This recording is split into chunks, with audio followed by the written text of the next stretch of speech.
Bueno, vamos a revisar lo de independencia de la trayectoria. Entonces, miren, vamos a partir de lo siguiente. Imagínense que ustedes tienen una función f mayúscula con raya, que tiene componentes m mayúscula en i, n mayúscula en j y o mayúscula en k, ¿sí? El diferencial de r es dxy, dy, dy en j y dz en k. Acuérdense que r es el vector de posición de cualquier punto en el espacio, ¿verdad? O sea, sería x en y más y en j más z en k. Si sacamos su diferencial, pues me va a quedar esto. ¿Estamos de acuerdo? Bueno, entonces, si yo hago el producto punto entre f con dr, me va a quedar esta expresión. f.dr m de x más n de y más o de z. ¿De acuerdo? Bueno, antes de continuar, recuerden que esta es la forma de las integrales de línea que hemos resolvido. Resolvido está bien dicho, no, resuelto, ¿sí? Todas las integrales de línea que hemos resuelto, ¿sí?, tienen esta forma, m de x más n de y más o de z, ¿sí? Pero si lo vemos de esta manera, donde f es esta función y dr es esto, al hacer el producto punto vamos a tener esta forma, otra vez, nuevamente, ¿sí? Bueno, entonces miren, el concepto de diferencial exacta, diferencial total o independencia de la trayectoria viene de lo siguiente. Imagínense que yo tengo una función escalar que le llamo f minúscula para no confundirla con esta f, ¿sí? Entonces, este es f mayúscula con raya y esta es f minúscula. A esta f minúscula yo le voy a llamar función potencial, así le voy a llamar. Bueno, imagínense que esta f minúscula depende de tres variables, x, y y z. ¿Cuál sería su diferencial total? Pues sería la parcial de f con respecto a x por dx, más la parcial de f con respecto a y por dy, más la parcial de f con respecto a z por dz, ¿sí? Bueno, ahora, si estamos hablando de diferencial exacta, de independencia de la trayectoria, entonces estamos diciendo que este diferencial es un diferencial exacto.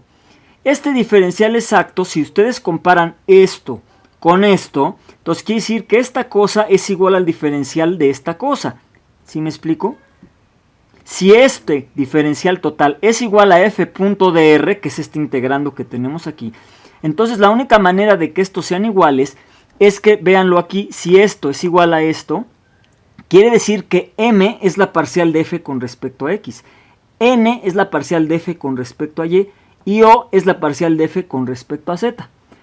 Ojo, esto nada más es cuando este diferencial es este integrando, perdón, ese diferencial exacta. Solamente en el ejemplo que acabamos de hacer, donde teníamos tres incisos, no había independencia de la trayectoria. Ustedes pueden checar que ahorita que veamos cómo se hace, ustedes pueden checar en ese ejercicio, en el ejercicio anterior, que el integrando no es un diferencial exacto, no es un diferencial total. Como no lo es, por lo tanto no hay independencia de la trayectoria, ¿sí? Entonces, esto nada más se cumple cuando el integrando, acuérdense que en el ejercicio anterior o valía 0 y tenían m que era x cuadrada y cuadrada y n que tenían xy, ¿de acuerdo? Entonces, solamente en el caso de que esto sea un diferencial exacto, entonces hay independencia de la trayectoria. Y si es así, quiere decir que esto es el diferencial total de otra función f minúscula, que es la función potencial, así le vamos a llamar. Y entonces, esta expresión es el integrando y esta expresión es el diferencial total. Entonces, como ya dije, si este es el diferencial total de este, entonces quiere decir que m es la parcial de f con respecto a x, n es la parcial de f con respecto a y o es la parcial de f con respecto a z. ¿Cómo saber si esto es un diferencial exacto o diferencial total? Bueno, pues muy sencillo. Observemos la función m y la función n. Esta es una derivada en x y esta es una derivada en y. ¿Qué pasa si aplico el teorema de Schwarz? ¿Qué me dice el teorema de Schwarz? Que las derivadas mixtas deben de ser iguales, es decir, esta con respecto a y debe ser igual a esta con respecto a x. Entonces quiere decir que la parcial de m con respecto a y debe de ser igual a la parcial de n con respecto a x, ¿no? Aquí está, ¿no? Estas son las mixtas. Esta sería la parcial con respecto a y de la parcial de f con respecto a x. Pero la parcial de f con respecto a x, pues es m. ¿Sí me explicó?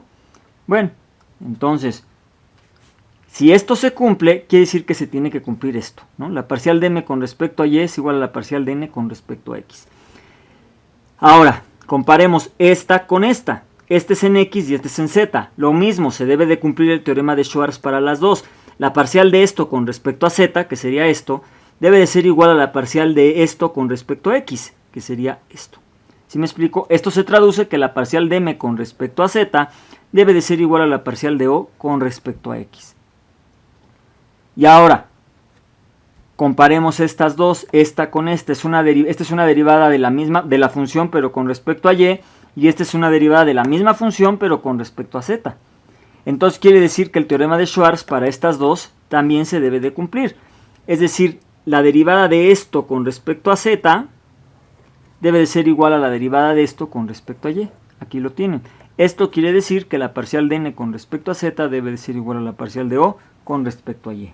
¿Sí? Entonces, ¿qué tienen ustedes que hacer? Bueno, tienen ustedes integrando. Tienen que sacar estas derivadas. Estas y estas. Y ver que se cumpla esto, esto y esto. Las tres derivadas deben de ser iguales. Si unas no son iguales, ¿qué quiere decir? Pues que no es diferencial exacta y ya hay que hacer la integral como ya lo sabemos hacer. ¿Sí me explico? Pero si llega a ser diferencial exacta, bueno, pues entonces yo puedo encontrar la función potencial, esta f que está aquí, y eso es lo que voy a explicar ahorita, cómo se encuentra la f. ¿Sí? Y entonces el resultado de la integral, ¿cuál es, profe? Bueno, pues entonces, si es diferencial exacta, quiere decir que esto es igual a esto, por lo tanto es el diferencial de f. Bueno, entonces la integral del punto A al punto B, ¿no? Poner aquí, la integral del punto A al punto B, de este integrando, que es el que les van a dar, pues debe de ser igual, ¿no? A la integral de A a B de f.dr, ¿no? Que es lo que tienen aquí, f.dr. Pero si es diferencial exacto, entonces f.dr es igual al diferencial de la función potencial. Y entonces, finalmente me queda la integral de un diferencial. ¿Qué pasa cuando tengo la integral de un diferencial? Pues la integral cancela el diferencial y me queda la función evaluada de A a B, de esta manera, f de B menos f de A. ¿No? Entonces ya queda demostrado por qué cuando es diferencial exacto, pues esta integral se calcula de esta manera. Simple, o sea, si yo digo, esto es diferencial exacta, ¿cómo lo pruebo? Pues viendo que se cumpla esto, ¿verdad? Si se cumple esto, que estas tres igualdades se cumplen, entonces esta integral que me dieron es igual a la función evaluada en el punto B y a la función evaluada en el punto A, y la resto. Y ya. ¿A cuál función? A esta que se llama función potencial. Obsérvese aquí, observen que a esta le llamo f mayúscula, la que viene f.dr, que es una f con raya, que es este vector, y otra cosa es la función potencial, es f minúscula. Ahí en las notas a esta le llaman f mayúscula y a este le llaman f con raya, entonces se puede confundir. Entonces yo la función potencial la escribo como f minúscula, ¿sí? Sin raya, porque es un escalar, ¿sí? Bueno, entonces, en el ejercicio anterior, acuérdense que O era 0 y O era 0, ¿no? Entonces, bueno, esto obviamente se iba a cumplir porque no teníamos z, ¿no? La m era x cuadrada y cuadrada y la n era xy. Entonces, bueno, estas dos sí se cumplían. Pero fíjense, m era x cuadrada y cuadrada. Si ustedes sacan la derivada con respecto a y, les va a quedar 2x cuadrada y.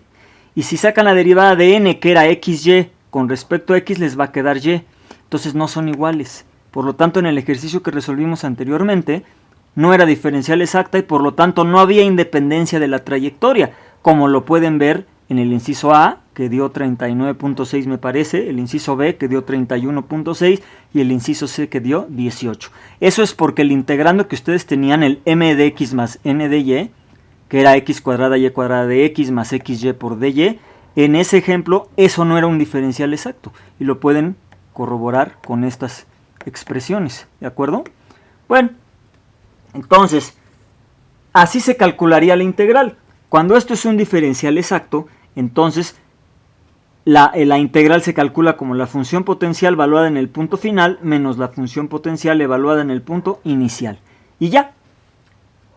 Y ahora viene la pregunta de los 64,000 o de los que quieran, ¿sí? ¿Cómo obtengo f? Pues está muy padre, profe. Esto ya lo entendí, yo ya puedo sacar estas iguales. Yo ya sé, si me dan un ejercicio, ¿no? Puedo identificar quién es M, puedo identificar quién es N, e identificar quién es O. Entonces ya nada más hago esto. Pues es diferencial exacta, ok. Pero pues me van a pedir que calcule la integral, ¿verdad? Y la integral se calcula así. ¿Qué es lo único que no saben aquí? Pues, ¿quién es F? Esta F no es esta, ¿no? ¿Quién es F? Pues la función potencial, de la cual ustedes tienen su diferencial total, que su diferencial total pues va a ser esta expresión, ¿verdad? La que les dieron en el enunciado, ¿sí? Pero pues hay que obtener la F. ¿Cómo creen que se obtenga? Bueno, pues entonces me fijo aquí en las definiciones, ¿verdad? M es la parcial de F con respecto a X, N es la parcial de F con respecto a Y O es la parcial de F con respecto a Z. Pues entonces ahí está la F, por aquí está, de ahí la tengo que sacar. Obviamente puedo integrar de cualquiera de las tres, ¿no? Y hacer el procedimiento que vamos a explicar a continuación.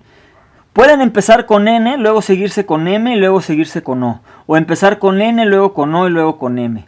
O empezar con O, luego con M, luego con N o al revés. Yo lo que hago es irme en orden. Primero empiezo con esta, luego con esta y luego con esta. Hay que abarcar las tres. ¿A qué me refiero con abarcar las tres? Bueno, ahorita lo voy a explicar. ¿Qué voy a hacer? Pues aquí tengo la F. Entonces, M, que me la van a dar en el enunciado, ¿verdad? M, la voy a tener, es lo que acompaña aquí a dx. En el ejemplo anterior era x cuadrada por y cuadrada. Entonces, a esa M, ¿sí? Para obtener la F, bueno, pero acuérdense que en el ejemplo anterior no era diferencial exacta, entonces ahí tenían que hacer la integral en la trayectoria que les dijeran, ¿eh? O sea, ahí esto no aplica en el ejercicio anterior. Pero cuando tienen un ejemplo, que vamos a hacer varios ahorita, donde sí tienen la diferencial exacta, entonces lo que hay que hacer es integrar cualquiera de estas. Por ejemplo, si escogen M, hay que integrar en X. Si escogen N, hay que integrar en Y. Si escogen O, hay que integrar en Z. Yo siempre empiezo con M, ¿sí? Ustedes empiecen con la que quieran. Bueno, entonces, de aquí voy a sacar la F. Entonces, F va a ser la integral de M de X, ¿sí?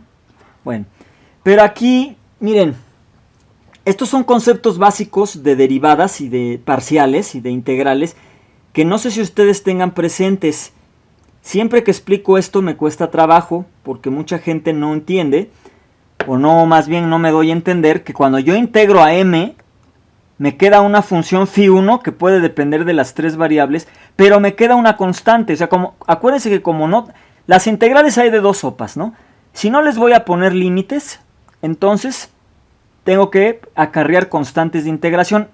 En este procedimiento, a pesar de que yo sea de qué punto a qué punto voy, en este procedimiento ahorita no me van a importar los límites de integración. Simple y sencillamente voy a integrar a M con respecto a X y le voy a sumar una constante de integración. Pero ¿por qué estoy diciendo que esta es una constante de integración? Porque con respecto a quién estoy integrando. Con respecto a X. Entonces es una constante en X, pero no necesariamente en Y y en Z. ¿Por qué? Bueno, pues eso es lo que es difícil de explicar y que a lo mejor comprenden.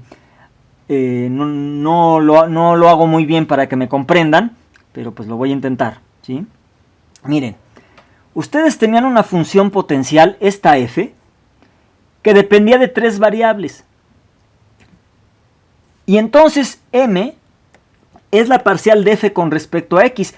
Pero imagínense que F fuera X más Y más Z. Imagínense, no es cierto, pero imagínense. Puede ser que sí, puede ser que no, cualquier F. Pero imagínense un ejemplo, que F es X más Y más Z.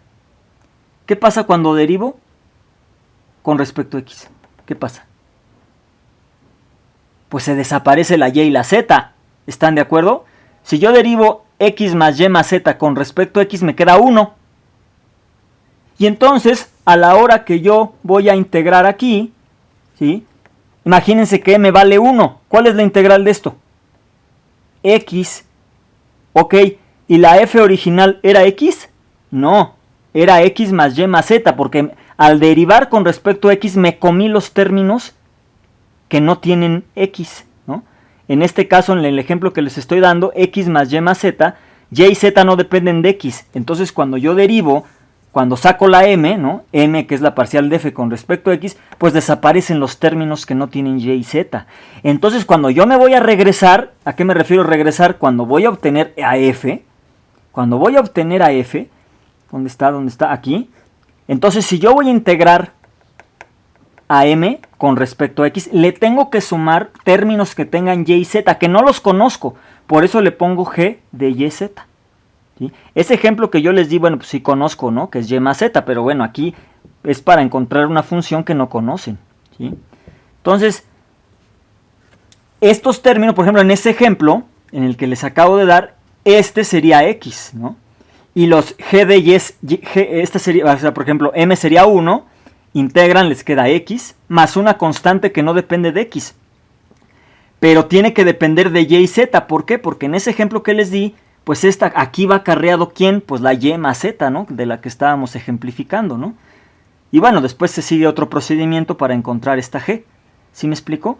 Pero entonces lo que quiero que quede claro es que si van a agarrar a la m, primero, entonces a m la van a integrar con respecto a x y le van a sumar, y les va a quedar una función la que sea, la que les resulte de integrar, que puede depender de las tres, pero le tienen que sumar una constante en x, pero que depende de y y z. ¿Por qué? Para acarrear los términos que dependen de y y z que desaparecieron cuando yo derivé con respecto a x. ¿Sí me explico? Bueno, lo mismo, nada más que al revés, debería de, o sea, no al revés, sino, por ejemplo, si hubieran empezado con n, ¿qué hubiera pasado? Pues tienen que integrar con respecto a y entonces su constante, en términos de quién les quedaría, pues de x y z, porque son las que no se están considerando a la hora de derivar esto, ¿sí? Y bueno, y si empiezan con o, pues entonces a la hora de integrar tendrían que integrar aquí con respecto a z y su constante quedaría en función de x y y. ¿Queda claro? Bueno, no voy a explicar las tres porque es mucho tiempo, el concepto es el mismo, solamente voy a explicar empezando con m. Entonces, repito, como m es la parcial de f con respecto a x, lo que voy a hacer es integrar a m con respecto a x. Imagínense que este es el resultado de la integral y le sumo una constante que no depende de x, depende de y y z. Muy bien. ¿Y ahora qué hago?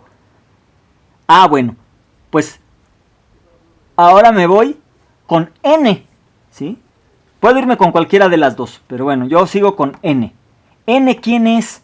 Pues n yo ya la conozco porque me la va a dar el enunciado, sea lo que sea n. Y además sé que es la parcial de esa f que estoy buscando con respecto a y, ¿sí? Entonces, pues si n es la parcial de f con respecto a y, pues entonces esta f la derivo con respecto a y me va a quedar esto y lo igualo a n, ¿sí? A lo que me hayan dado n. Y de ahí voy a obtener lo que vale g, ¿no? O sea, f sería la integral de esto, ¿no?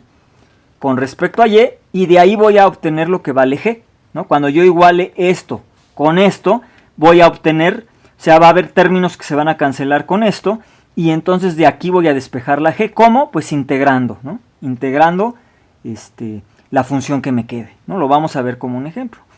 Entonces, bueno, una vez que ya obtengo g, ¿no? Lo voy a poner para acá, ¿sí? Bueno, pero aquí, una vez más, para obtener g, tengo que integrar con respecto a y lo que me quede aquí. Pero como estoy integrando con respecto a y, tengo que acarrear ahora una constante que depende de quién. Pues de z, porque es la única variable que me falta considerar. La x ya me la quité, las constantes de x ya me las quité. Ahora cuando yo, o sea, aquí hay una derivada. Cuando yo despejo esta derivada y quiero despejar g, repito, tengo que integrar con respecto a y. Y entonces al integrar con respecto a y, me va a quedar una constante en y, pero que puede depender de z, porque la z no la he tomado en cuenta. O sea, acuérdense que aquí cuando yo derivo f, todos los términos que no dependen de x ni de z, pues van a desaparecer. Pero los términos de x ya los tomé en cuenta acá con m. Los términos de y ya los tomé en cuenta aquí con n. Entonces tengo que acarrear una constante de integración, ¿no? Entonces me va a quedar f es igual a una phi 2, sea lo que sea que resulte de la integral anterior, más una constante en z, ¿sí? Y bueno, lo mismo se hace para o ¿no? Para encontrar esta constante. Y bueno, le dejo aquí y continúo en el siguiente.